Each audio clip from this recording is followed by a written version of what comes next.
नमस्कार दोस्तों, अभिवादन स्वीकार कीजिए शुभम तिवारी का। स्वागत है आपका हिस्ट्री के इस प्लेटफॉर्म पर, जहां हम और आप मिलकर सुनिश्चित करते हैं आपकी सफलता। तो जैसा कि हमने पिछली कक्षा तक देखा था कि हमने पिछली कक्षा में जो धार्मिक क्रांति या विभिन्न धर्मों का उदय हुआ था उसके बारे में जानकारी हासिल की थी। तो धार्मिक क्रांति के साथ में जो धर्म हमने पढ़े थे, आजीवक संप्रदाय पढ़ा था हमने, और भी जैन धर्म बौद्ध धर्म के बारे में देखा था। तो आज हम जैन धर्म से शुरू करेंगे। तो जैन धर्म से शुरू करते हैं, किस तरीके से जैन धर्म का उद्भव हुआ, उसके कारण क्या रहे।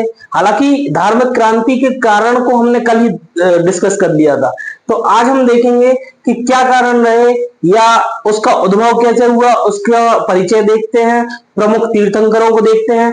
तो सबसे पहले हम जैन धर्म के बारे में एक पृष्ठभूमि तैयार कर लेते हैं, मतलब कि हम किस किस तरीके से उसको आगे पढ़ेंगे, इसकी जानकारी हम जो पृष्ठभूमि तैयारी कर लेते हैं उससे मिल जाती है। इससे हमें आंसर राइटिंग में और आसान पढ़ने में आसानी हो जाती है। तो आइए हम शुरू करते हैं जैन धर्म के बारे में।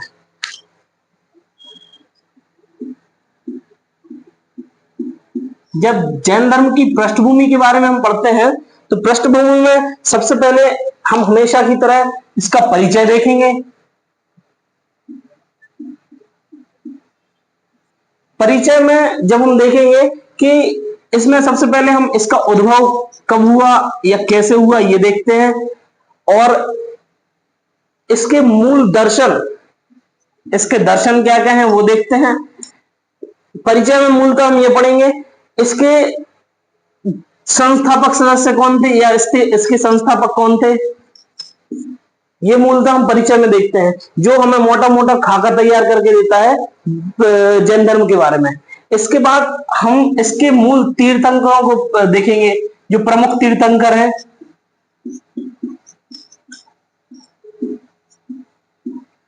हमें एग्जाम के पर्सपेक्टिव से पढ़ना है, हमें ऐसा नहीं पढ़ना है किसी धर्म के विषय में बहुत गहन जानकारी हासिल नहीं करनी है। तो हम सिर्फ प्रमुख तीर्थंकरों को देखेंगे। जैसे पहले तीर्थंकर ऋषभदेव थे, 23वें तीर्थंकर पार्श्वनाथ थे, 24वें तीर्थंकर महावीर थे। तो इनके बारे में हम जानकारी हासिल करेंगे। उसके बाद हम देखेंगे सिद्धांत के बारे में, जैन धर्म के सिद्धांत क्या क्या थे।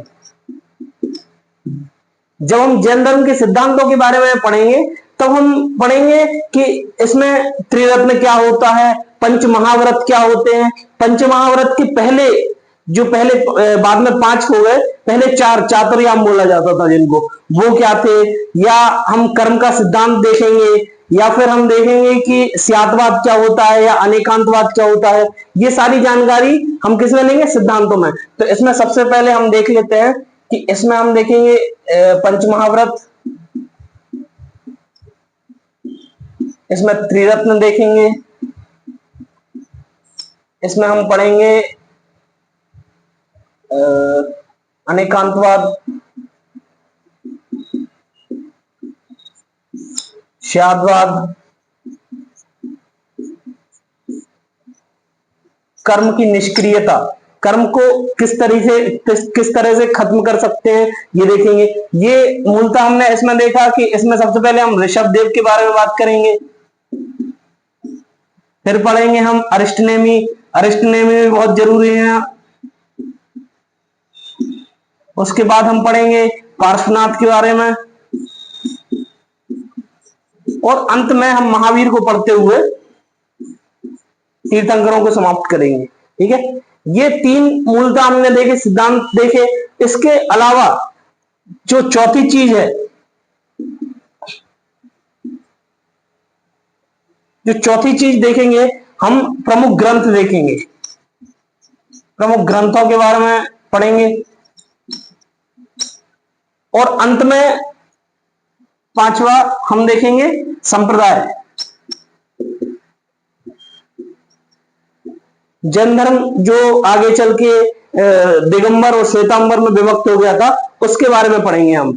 तो ये हमने एक महत्वपूर्ण खाका तैयार कर लिया है कि परिचय से लेके प्रमुख तीर्थंकर, फिर सिद्धांत और प्रमुख ग्रंथों को पढ़ेंगे, और उसके बाद संप्रदायों को देखेंगे कि इन संप्रदायों का उद्भव कैसे हुआ। तो ये मोटा मोटी हमने एक ब्लूप्रिंट बना लिया है, इसके हिसाब से अब हम इसको विस्तार करके पढ़ेंगे। तो सबसे पहले हम परिचय पढ़ते हैं, परिचय और उद्भव से शुरू करते हैं। ठीक है, तो आइए शुरू करते हैं परिचय से शुरू करते हैं।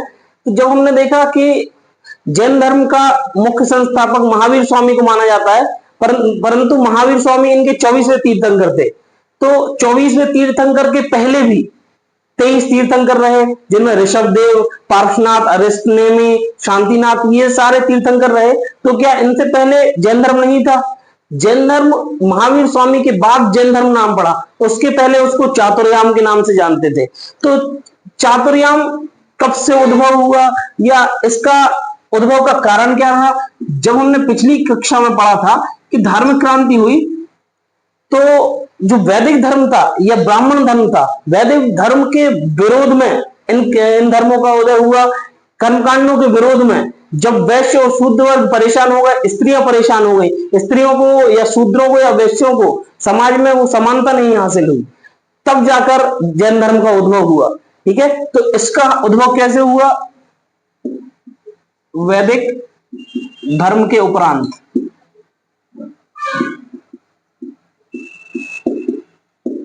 वैदिक धर्म के उपरांत इसका उद्भव होता है। इसके पहले फर्स्ट तीर्थंकर कौन माने जाते हैं? ऋषभदेव।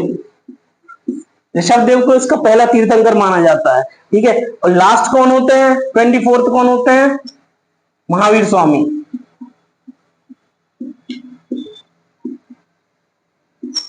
चौबीसवें तीर्थंकर महावीर स्वामी, इनके बारे में हम विस्तार से आगे पढ़ेंगे जब मुख्य तीर्थंकर पढ़ेंगे। एक उद्भव का वो देख लेते हैं हम। ठीक है, तो इसके उद्भव का मूल कारण है वैदिक धर्म की अतिशयोक्ति या वैदिक धर्म की कर्मकांडों की अधिकता, इसका कारण रहा उद्भव का। ठीक है, अब दूसरा जो हम टॉपिक देखते हैं इसमें, तो इसके संस्थापकों को देखा हमने। अब संस्थापक हो गए कौन? ऋषभदेव, और मूलतः महावीर स्वामी इसके मुख्य संस्थापक माने जाएंगे। ठीक है, तो क्योंकि जैसे हम देखते हैं कि जैन धर्म में सबसे पहले चार आर्य सत्य थे, चार व्रत थे, चार आर्य सत्य बौद्ध धर्म में पढ़ेंगे हम। तो चार व्रत कौन से होते थे? चार व्रत होते थे सत्य, अहिंसा, आस्तेय, अपरिग्रह। ये चार व्रत माने जाते थे। ठीक है, इसके ये चार व्रत शुरू से ही चलते आ रहे थे। इन्हीं के कारण जैन धर्म को चातुर्याम भी कहा जाता है। चातुर्याम इन्हीं चार व्रतों की वजह से कहा जाता है। जब महावीर स्वामी ने इसमें पांचवा व्रत जोड़ा, फिफ्थ व्रत कौन सा जोड़ा? फिफ्थ व्रत इधर लिखते हैं, फिफ्थ व्रत जोड़ा ब्रह्मचर्य, तब जाकर ये मिला के हो गए क्या? ये सब हो गए पंच महाव्रत। इन सबको मिलाकर पंच महाव्रत कहा जाने लगा। ठीक है, तो ये हमने एक छोटी जानकारी हासिल की कि कैसे जैन धर्म का उदय हुआ, कैसे जो चार व्रत थे उनको बाद में पंच महाव्रत में बदला गया। अब इसके बाद हम देखेंगे कि इसके प्रमुख दर्शन क्या थे। जो जैन धर्म था इसका दर्शन क्या था या किस बेस पे इसकी फिलॉसफी थी। ठीक है, तो आइए हम इसके बारे में चर्चा करते हैं कि जैन धर्म का दर्शन क्या था। जैन धर्म के दर्शन की बात करते हैं तो जैन धर्म आत्मा और पुनर्जन्म, इनमें बहुत विश्वास रखता था। आत्मा की शुद्धि जैन धर्म का बहुत मूल उद्देश्य है। आत्मा की शुद्धि ही व्यक्ति को पुनर्जन्म से मुक्ति दिलाती है। तो जब हम देखेंगे कि आत्मा की शुद्धता के लिए क्या किया जाता है, जैसे अपन ने पढ़ा पंच महाव्रत, अभी अपन देखेंगे त्रिरत्न, अभी अपन देखेंगे कि शादवाद क्या होता है। तो ये आत्मा की शुद्धि के ही मूल कारण थे। आत्मा की शुद्धि हो जाएगी तो पुनर्जन्म से मुक्ति मिल जाएगी, ये इसकी मूल अवधारणा है। इसके बाद हम देखते हैं मोक्ष के बारे में, मोक्ष क्या होता है, और इसी में हम कर्म का सिद्धांत देखते हैं।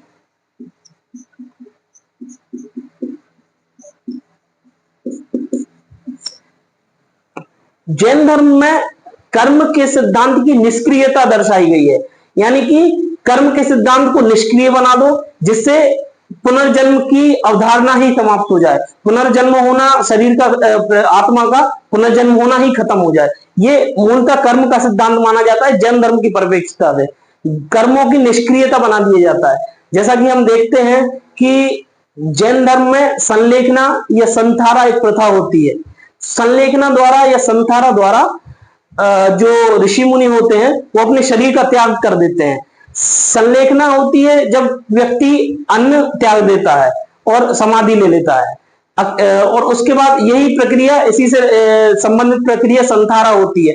तो अभी कुछ समय पहले 2015-2016 में राजस्थान हाईकोर्ट ने संलेखना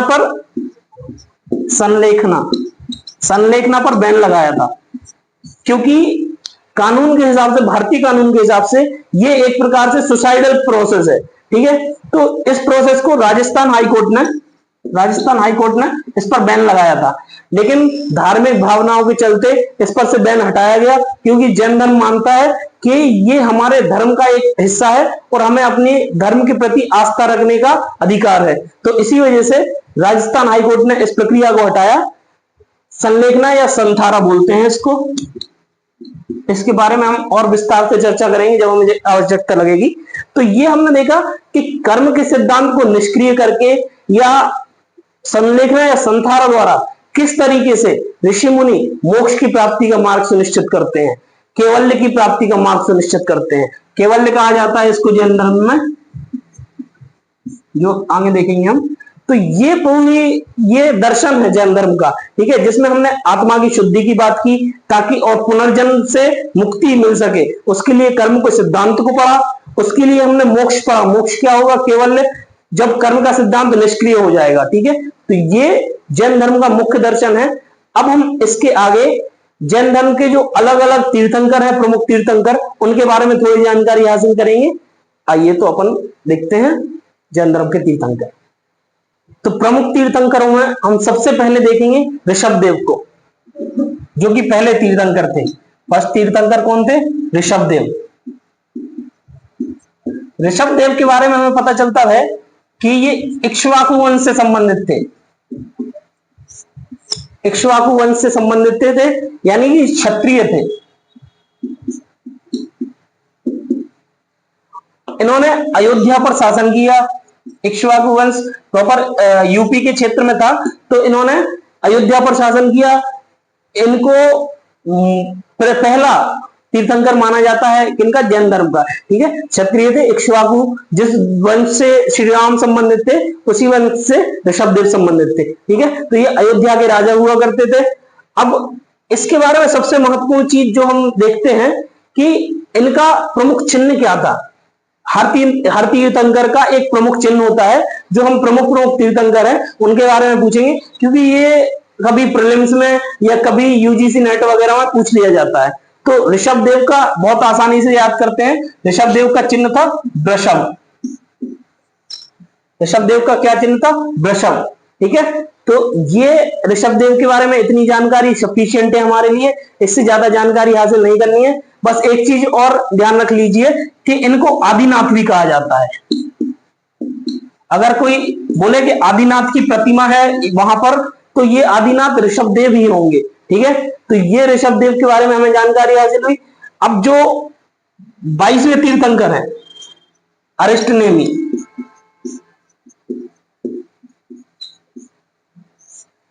अरिष्टनेमी 22वें तीर्थंकर है। इनको वेदों में श्री कृष्ण का भाई कहा गया है। वासुदेव कृष्ण जो थे उनका भाई अरिष्टनेमी को कहा गया है।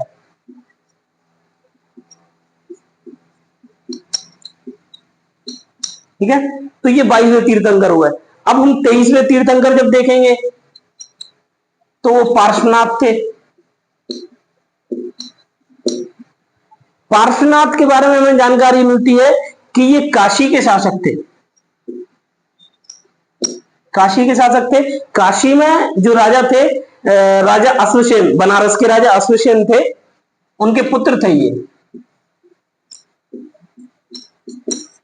तो ये प्रॉपरली हमें जो तीन महत्वपूर्ण थे, उनके बारे में जानकारी मिलती है। हमने ऋषभदेव के बारे में पढ़ा, हमने अरिष्टनेमी के बारे में पढ़ा, हमने पार्श्वनाथ के बारे में पढ़ा। ये जो इंपॉर्टेंट जानकारी है, ये तीनों इससे कंप्लीट हो जाएगी। अब जो मूल है, जो महावीर स्वामी है, हमें उनके बारे